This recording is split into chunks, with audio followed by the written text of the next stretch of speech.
पंढरपुरात श्री विठ्ठल मंदिर परिसरापासून अगदी 1 किलोमीटर अंतरावरती आम्ही घेऊन आलो आहोत सागर डेव्हलपर्स निर्मित श्री दत्तनगरी रहिवासी येलो झोन ओपन प्लॉटचा भव्य प्रकल्प। सांगोला रस्ता शनीश्वर मंदिराच्या समोर गुरुदेव नगर नजीक सांगोला रस्त्यापासून अगदी 200 मीटर अंतरावर 50 फूट डीपी रोड लगत 20 फूट अंतर्गत रोड, रस्त्याच्या दोन्ही बाजूला झाडं, स्ट्रीट लाईटची सुविधा, नगरपालिकेचं पाणी कनेक्शन, सिमेंट कंपाऊंड युक्त क्षेत्र, बसण्यासाठी बेंचेस, सर्व सुविधांनी परिपूर्ण असलेल्या श्री दत्तनगरी या आमच्या प्रकल्पामध्ये आपल्या हक्काच्या घरासाठी प्लॉट बुकिंग करण्यासाठी आजच संपर्क करा। संपर्क क्रमांक 721874 3131 आणि 721817 1221।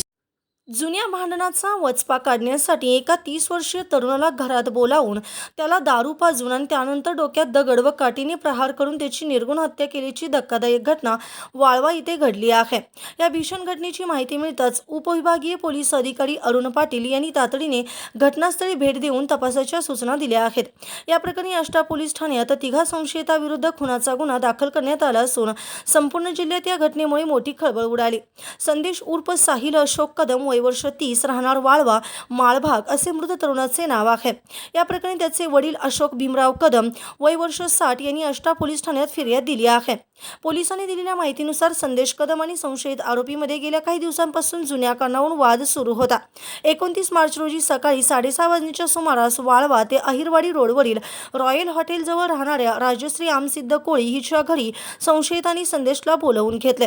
प्रथमेश उर्फ बबलू आमसिद्ध कोळी, अभिजित उर्फ सोन्या टुमक्या परीट आणि राजश्री कोळी या तिघांनी संगनमत करून संदेशला प्रथम दारू पाजली।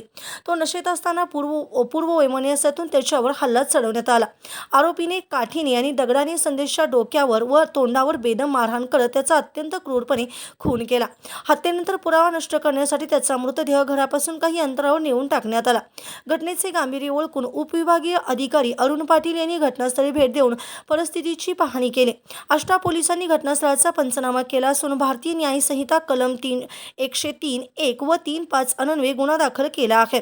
प्रभारी अधिकारी यांच्या मार्गदर्शनाखाली सहाय्यक पोलीस निरीक्षक संदीप शितोळे या प्रकरणाचा अधिक तपास करीत असून संशयितांचा शोध सुरू आहे। ताज्या घडामोडी पाहण्यासाठी आमच्या YouTube चॅनलवरील PVR म्हणजेच पंढरी वार्ता या न्यूजला सबस्क्राइब करा आणि शेजारील बेल आयकॉनवर क्लिक करा।